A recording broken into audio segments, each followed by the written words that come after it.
બનાસકાંઠાના ડીસા સિવિલ હોસ્પિટલને 1 વર્ષ પહેલા જિલ્લા હોસ્પિટલનો દરજ્જો મળ્યો, પરંતુ સોનોગ્રાફી, એમઆરઆઈ, સીટી સ્કેન જેવી મૂળભૂત સુવિધાઓના અભાવે દર્દીઓને હાલાકીનો સામનો કરવો પડી રહ્યો છે અને જેના કારણે દર્દીઓને ખર્ચાળ ખાનગી હોસ્પિટલોમાં રિપોર્ટ કરાવવા પડે છે, જેમાં રોજ 1000 થી 1200 દર્દીઓ આવે છે, પરંતુ અધૂરી સુવિધાઓથી ગરીબ દર્દીઓ રિપોર્ટ વિના પરત ફરે છે। सीडीएमओ कक्षाના અધિકારી પાલનપુરને મળેલા છે અને જિલ્લાની હોસ્પિટલોનો દરજ્જો ડીસા સિવિલ હોસ્પિટલને મળ્યો છે। ડીસા સિવિલમાંથી વિકલાંગોને આપવામાં આવતા સર્ટિફિકેટ, પરાસહી, સિક્કાઓ કોઈ જગ્યાએ માન્ય ગણવામાં આવતા નથી। વિકલાંગોને મુશ્કેલીઓનો સામનો જેના કારણે કરવો પડે છે। જરૂરી મશીનરી અને ટેકનિકલ સ્ટાફની અછતથી દર્દીઓને તાત્કાલિક સારવાર માટે પાલનપુર કે મહેસાણા ખસેડવા પડે છે। जिला आरोग्य तंत्रे तात्कालिक आधुनिक सुविधाओं, मशीनरी और स्टाफ उपलब्ध करावा स्थानिकों और दर्दियों मांग करी रह्या छे। अरे डिस्ट्रिक्ट लेवलनी सिविल होस्पिटल होय अने सीडीएमओनो दरज्जो ना होय तो एनी साइन वेलिड जो ना गणाती होय तो खूब दुखद बाबत छे अने क्यांक ने क्यांक नेतागिरी पण नबળી होई शके छे अने वहीवटी रीते एमां घणी त्रुटि होय।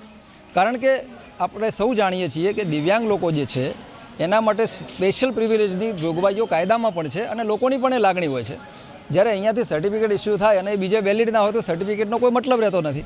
તો આ બાબતે ખરેખર સુધારાની જરૂર છે અને સત્વરે થવો જોઈએ કે આજનું સમગ્ર આરોગ્ય નિદાન આધારિત છે અને નિદાન ટેકનોલોજી આધારિત છે, પણ જ્યાં સરકારી હોસ્પિટલોમાં ટેકનોલોજીના નામે કોઈ સાધન જ ન હોય, ન એમઆરઆઈ મશીન હોય, ન સોનોગ્રાફી મશીન હોય, અને કેવી વિચિત્ર બાબત કહેવાય કે બહુ આશાએ આવેલું પેશન્ટ ત્યાં આવે અને તેને કહેવામાં આવે કે આ મશીન નથી અને એને ત્યાં પ્રાઇવેટ સેક્ટરમાં જવું પડે અને 7 ગણા ભાવ આપી અને તેનું નિદાન કરાવવું પડે।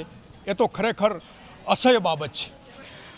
મારી તંત્રને એક જ રજૂઆત છે કે ડીસા નગરના સિવિલ હોસ્પિટલને જિલ્લાનો દરજ્જો આપ્યાને 1-1.5 વર્ષ થઈ ગયું છે, તો પણ શું કામ એની પ્રાથમિક સુવિધાઓ નથી આપવામાં આવતી? દર્દીઓને રિપોર્ટો કરવા બહારે જવું પડે છે। નથી અહીંયા કોઈ એમઆરઆઈ મશીનની સુવિધા, નથી સીટી સ્કેનની સુવિધા, નથી કોઈ પણ બીજી કોઈ પણ પ્રાથમિક સુવિધાઓ આપવામાં આવતી નથી। અહીંના સ્ટાફને પણ પૂરતી ભરતી કરવામાં નથી આવતી।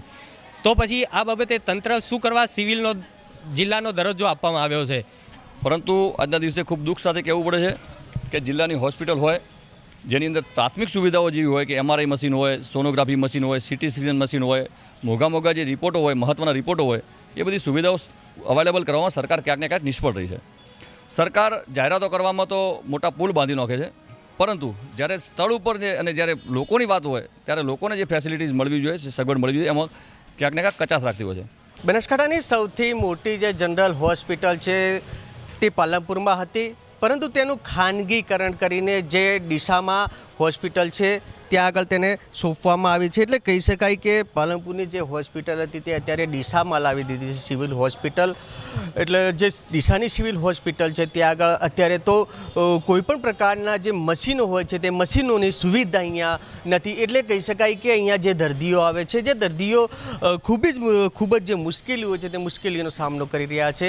એટલે ત્યાં આગળ અહીંયા જે પણ ડૉક્ટર દ્વારા રિપોર્ટ કરી આપવામાં આવે છે, જે રિપોર્ટ છે તે બહાર કરાવવો પડે છે અને બહાર જે દર્દીઓ હોય છે, જે ગરીબ દર્દીઓ જોડે જે રિપોર્ટના પૈસા હોતા નથી ને દર્દીઓ જે રિપોર્ટ નથી કરાવી શકતા।